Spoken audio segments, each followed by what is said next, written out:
یزید 39 سال کی عمر میں مر گیا، اس کا بیٹا بھرپور جوان 19-20 سال کی عمر میں 3 بر اعظم کی خلافت پر بیٹھا، 3 بر اعظم کی خلافت پر، 3 بر اعظم کی خلافت، عمر کتنی؟ 18-19 سال، جوانی، پاگل پن، بے ہوشی، 40 دن حکومت کی، 40 دن، 41ویں دن اپنے سارے خاندان بنو امیہ کو اکٹھا کیا۔ السلام علیکم ناظرین، مولانا طارق جمیل کے مزید بیان سننے کے لیے ہمارے یوٹیوب چینل کو سبسکرائب کریں، لائک کریں، بیل آئیکن پریس کریں، شکریہ۔ اور آ کر ممبر پہ یوں بیٹھا، کہنے لگا آج ایک بات کرنی ہے تم سے۔ انہوں کو پتہ نہیں کیا اعلان کر رہا ہے، کہ دیکھو میرا باپ ظالم تھا، جبار تھا، ظالم تھا، اس نے تخت کی خاطر اہل البیت کا خون بہایا، اور وہ تخت جس کے نیچے اہل البیت کا خون ہو اور جس تخت کے نیچے حسین کا خون ہو، میں اس تخت پہ لعنت بھیجتا ہوں۔ یہ ہے تمہاری حکومت، جس کو مرضی دے دو، میں یہ جا رہا ہوں۔ 3 بر اعظم کی باپ کی حکومت کو لات مار دی کہ اس کے نیچے حسین کا خون ہے، مجھے نہیں چاہیے۔ پھر گھر سے جنازہ اٹھا ہے، خود نہیں نکلا۔ 3 بر اعظم یزید کے بیٹے نے چھوڑ کر امر ہو گیا، میرا تاجر 3 روپے پہ جھوٹ بولتا ہے، 3 روپے پہ دھوکہ دیتا ہے، فراڈ کرتا ہے، پھر اسلام زندہ باد کے نعرے لگاتا ہے، پھر حکمرانوں کو گالیاں دیتا ہے۔ ارے کبھی اسے بھی تو کھولو، کبھی ادھر بھی تو دیکھو، کبھی اپنے اندر بھی تو جھانکو۔ تجھے کیوں فکر ہے اے گل دلے صد چاک بلبل کی، تو اپنے پیرہن کے چاک تو پہلے رفو کر لے۔ فلاں ایسا، نواز شریف ایسا، بھٹو ایسا، زرداری ایسا، چودھری ایسے، تو میں کیسا ہوں؟ کبھی اس کو بھی آئینے میں کھڑے ہو کر دیکھو کہ میں کیسا ہوں۔ پہلے میں تو انسان بنوں، میری زبان سے تو جھوٹ سے توبہ ہو، غیبت سے توبہ کروں، فراڈ سے توبہ کروں، خیانت سے توبہ کروں، بددیانتی سے توبہ کروں۔ تو بھائیو، محرم ایک پیغام ہے، کربلا ایک پیغام ہے کہ جو اللہ کو راضی کرنے کے لیے سولیوں پہ چڑھ گئے وہی کامیاب ہیں، انہوں نے سہرے باندھے ہیں۔ تو اللہ سے عافیت مانگو، سلامتی مانگو، سہولت مانگو۔ ہم اس قابل نہیں ہیں، ہم اس قابل نہیں ہیں۔ ہاں، ہم سب مل کر آج توبہ کریں اور اپنے اللہ کو راضی کرنے کی نیت کریں، ٹھیک ہے نا؟ نیت کرتے ہو نا سارے؟ تو کہو میرے ساتھ، یا اللہ میری توبہ، پھر کہو یا اللہ میری توبہ، پھر کہو یا اللہ میری توبہ۔ اللہ میری آپ کی توبہ قبول کرے۔ نیا سال شروع ہوا ہے، جس سے لڑے ہو معاف کر دو، جس نے زیادتی کی ہے معاف کر دو، تم نے زیادتی کی ہے معافی مانگ لو، صلح کر لو۔ گھر میں لڑائی ہے، بیوی سے ہے، بھائی سے ہے، رشتہ داروں سے ہے، کسی پارٹنر سے ہے، کسی دوست سے ہے، اس پر اللہ پہ ڈال کے معاف کر دو، اللہ پہ ڈال کے معاف کر دو، تو میرا اللہ معاف کرنے والوں کو پسند فرماتا ہے، معاف کرتا ہے۔ اور نئے سال سے 3 چیزیں اپنی زندگی سے نکال کر 3 داخل کروں گا میں آج کے بعد ہمیشہ سچ بولوں گا، جھوٹ نہیں بولوں گا، دیانتداری سے کام کروں گا، دھوکہ نہیں دوں گا، عدل و انصاف سے کام لوں گا، ظلم نہیں کروں گا، 3 چھوڑوں گا، 3 کروں گا، عدل کروں۔ عدل سے مراد یہ نہیں کہ میں عدالت کی کرسی پہ بیٹھوں، ہر وقت آدمی ظلم اور عدل کے درمیان چل رہا ہے۔ غلط چیز بیچنا ظلم ہے، صحیح بیچنا عدل ہے۔ عدل تو یہاں سے شروع ہوتا ہے، نوکری میں صحیح ٹائم دے، عدل ہے، ڈنڈی مارے ظلم ہے۔ میں عدل کروں گا، ظلم نہیں کروں گا، میں سچ بولوں گا، جھوٹ نہیں بولوں گا، میں دیانتداری سے زندگی گزاروں گا، کسی کو دھوکہ نہیں دوں گا، یہ میری بیس ہے۔ نماز فرض ہے، اب آئندہ میرا سجدہ اگر کربلا میں سجدہ دیا جا سکتا ہے تو فیصل آباد میں کیوں نہیں دیا جا سکتا؟ یہ سب سے اونچا گھرانہ، اور وہ اللہ کے نام پر 72 آدمی، سامنے 5000 کا لشکر، جان بچانے کے لیے کلمہ کفر بھی جائز۔ لیکن ایک وقت آتا ہے کہ جان دینا جان بچانے سے زیادہ محبوب بن جاتا ہے۔ تو آپ نے ان سے کہا کہ مجھے آج رات کی مہلت دے دو۔ جمعرات کا دن تھا، تو انہوں نے سمجھا شاید یہ کل صلح کی بات کرے گا۔ جب شام ہوئی تو عصر ہوئی تو آپ خیمے کے باہر بیٹھے تھے، تو آپ کو نیند آ گئی، آنکھ کھلی تو آپ ہنسنے لگے۔ تو حضرت زینب نے پوچھا، بھائی یہ کوئی ہنسنے کا وقت ہے؟ تلواریں سر پہ چمک رہی ہیں، کہنے لگے بہن اللہ کے نبی خواب میں آئے ہیں اور کہہ رہے ہیں بیٹا میں تمہیں لینے کے لیے آ چکا. جن کو لینے کے لیے نبی آئے کیا پروٹوکول. آپ لوگوں یہ افسروں کے لیے پروٹوکول نہیں لگتا. کیا پروٹوکول لگا ہے کہ میرا نبی فرشتوں کے ساتھ صحابہ کے ساتھ آ کے حسین کا استقبال کر رہا ہے. تو آپ نے اپنے سارے ساتھیوں کو اکٹھا کیا رات کو. کہا دیکھو انہیں صرف میری جان مطلوب ہے. وہ مجھے قتل کرنا چاہتے ہیں تمہیں نہیں. تم تو میری طفیل میں مارے جاؤ گے. تو ایسا ہے میں تمہیں اجازت دیتا ہوں تم رات کے اندھیرے میں سب نکل جاؤ. میں اکیلا اپنے اللہ کے پاس حاضر ہو جاؤں گا. تو سب نے کہا کہ ہمارا جینا بھی آل رسول کے ساتھ ہے اور مرنا بھی آل رسول کے ساتھ. تیرے بغیر ہماری بھی کوئی زندگی نہیں. سعید بن عبداللہ ایک نوجوان تھے.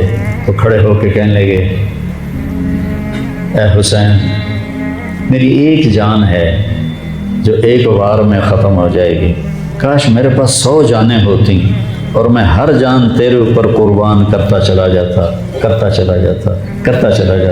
بل ہم تمہیں چھوڑ کے جائیں گے. تو وہ رات سب نے جاگتے گزاری اور نفلوں میں دعاؤں میں رونے دھونے میں.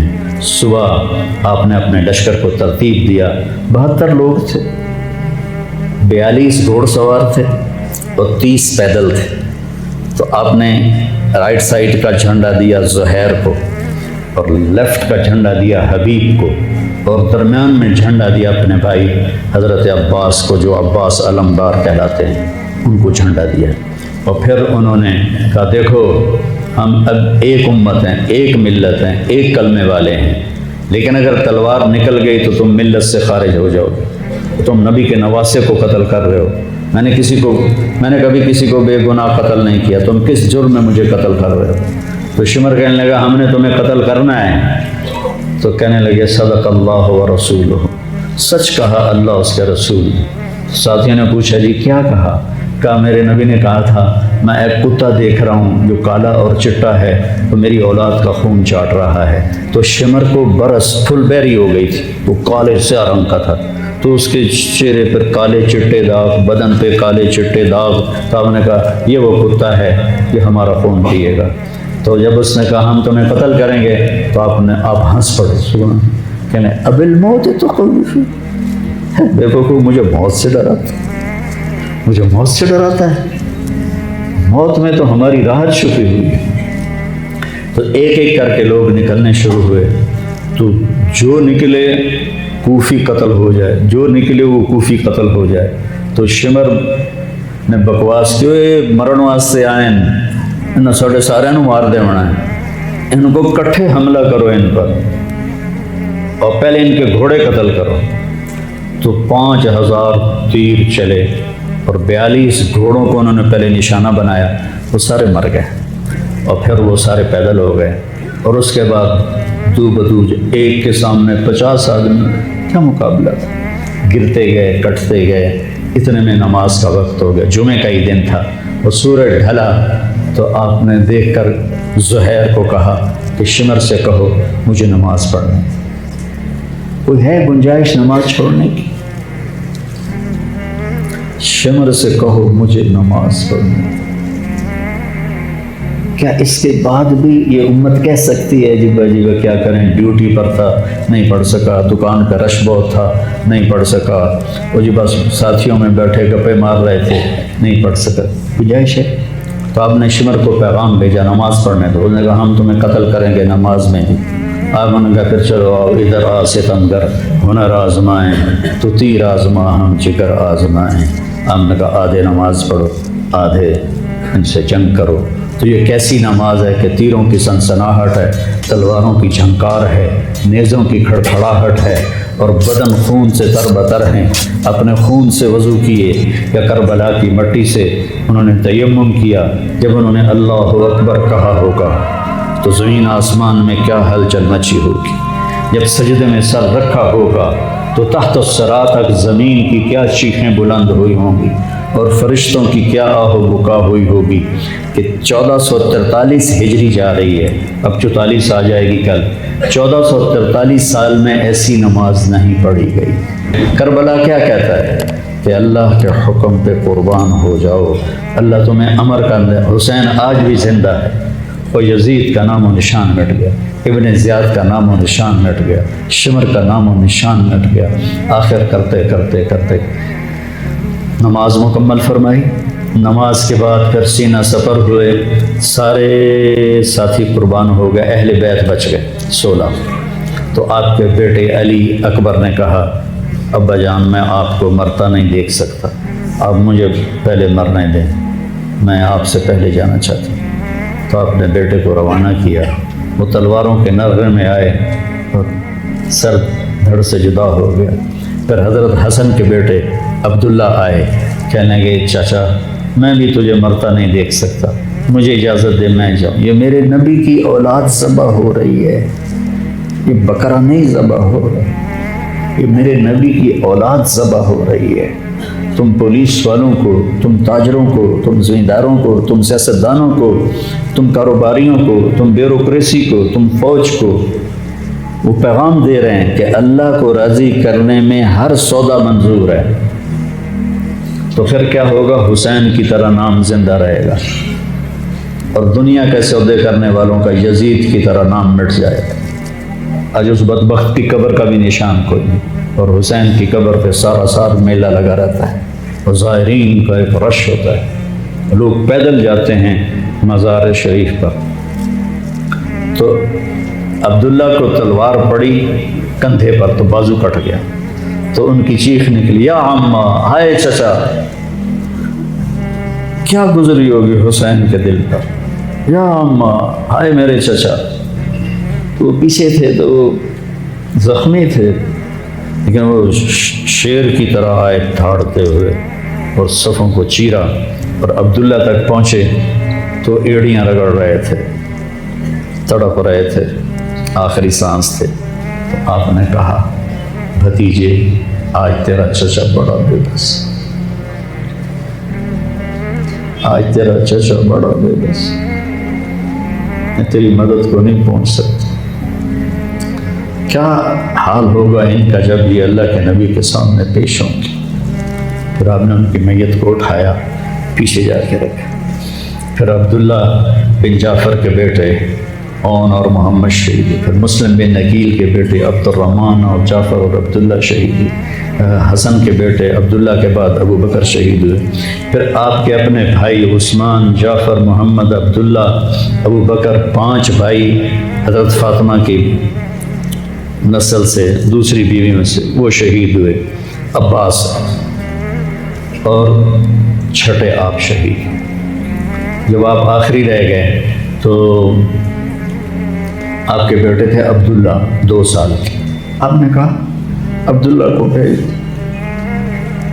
اس کو ایک دفعہ پیار کر لیا، 2 برس کا بچہ، ہم نے اس کو سینے سے لگا، اس کو پیار کیا، اور اس کو جھولے میں بٹھا کر اس کو ایسے دیکھ رہے تھے کہ کوفی لشکر سے ابن الموکل ایک سپاہی تھا، اس نے نشانہ لگا کر جو تیر چلایا، تیر خطا بھی ہو سکتا تھا، لیکن وہ یہاں آ کے لگا، اور گردن کے پار ہو گیا، اور عبداللہ کی چیخ بھی نہ نکل سکی، اور یوں گردن ڈھلک گئی۔ یہاں میرے نبی کے نواسے پیمانہ لبریز ہو، آپ نے دونوں ہاتھ کر کے عبداللہ کا خون ایسے اپنی لب میں بھر لیا، اور پھر اس کو یوں آسمان کی طرف اٹھا کر کہا تو راضی ہے تو میں بھی راضی، تو راضی ہے تو میں، ان سے بدلہ ضرور لینا۔ اس کے بعد کوئی مسلمان کہہ سکتا ہے کہ میں اولاد میں کتوں کماؤں، ہیرا پھیری نہ کراں، جھوٹ نہ بولاں، رشوت نہ لواں، میں اپنے بچوں کو کہاں سے کھلاؤں؟ بچے تمہاری قبر میں جائیں گے، بیوی تمہاری قبر میں جائے گی، اکیلی جانا ہے، اکیلے جانا۔ اور اس معصوم کو لٹایا، پھر کھڑے ہو گئے۔ اب عصر کا وقت آ گیا تھا، اور آپ ڈول رہے تھے زخم کی وجہ سے۔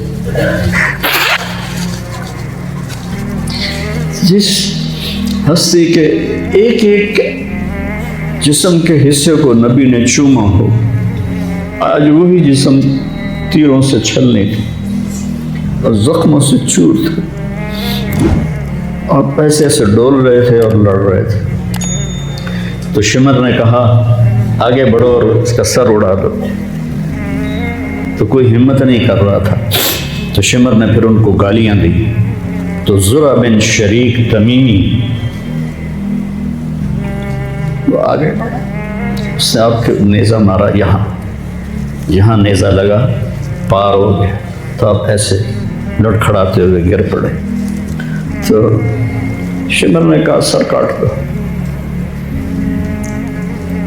تو سنان بن ابی انس آگے بڑھا سر کاٹنے کے لیے. تو اس کے ہاتھ کانپنے لگے, پیچھے ہٹ گئے. تو خولہ بن یزید نے اس کو گالیاں نکالی اور آگے بڑھ کر خنجر نکالا, سر کاٹ.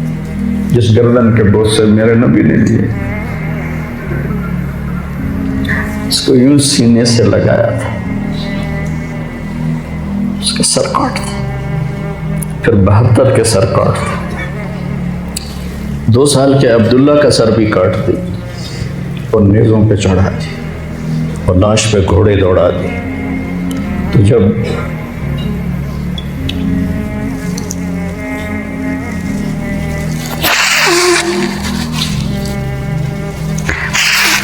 آپ عام مسلمان ہیں, عام لوگ ہیں, ہماری راجپوت فیملی ہے, ہم اپنی عورتوں کو پردوں میں لے کے چلتے ہیں,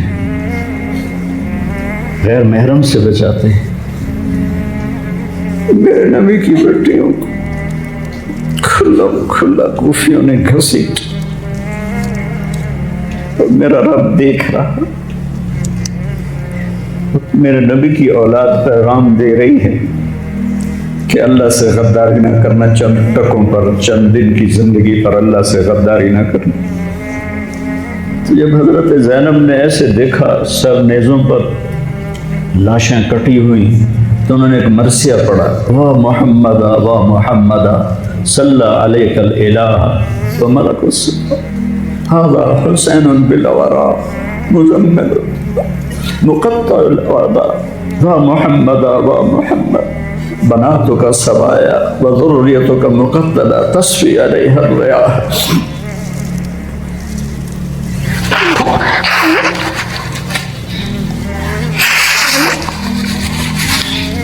ہائے یا رسول اللہ, ہائے یا رسول اللہ, آپ پہ اللہ کا سلام ہو, فرشتوں کا سلام ہو. آج آپ کے حسین کی بارات ہے, انوکھی بارات ہے, نیزوں پہ چڑھ کے آ رہی ہے. آج اس نے سرخ جوڑا پہنا ہوا ہے, اپنے خون کے دھاگوں کا جوڑا پہنا ہوا ہے, اپنی بوٹیوں کا سرا بنایا ہوا ہے, اور آج اس کی بارات نیزوں پہ چڑھ کے جا رہی ہے. آپ کی اولاد کو قتل کر دیا گیا, آپ کی بیٹیوں کو قید کر دیا گیا, کوفیوں نے کفن نہیں دیا تو تصفی علیہ الریاح, ہوا کو غیرت آئی, اس نے مٹی کو اڑایا اور ان کو مٹی کے کفن پہنا دیے. مجھ سے اس واقعے کی تفصیل بیان نہیں ہوتی, میرے جذبات میرے قابو سے باہر چلے جاتے. ایک تو اس قصے کا درد مجھے رلاتا ہے, ایک اپنے مسلمانوں کا درد رلاتا ہے. جس امت کے پیچھے کربلا کی تاریخ ہو, وہ امت کیا کر رہی؟ چند پیسوں پہ ایمان بیچ رہے, چند ٹکوں پہ ایمان بیچ رہے.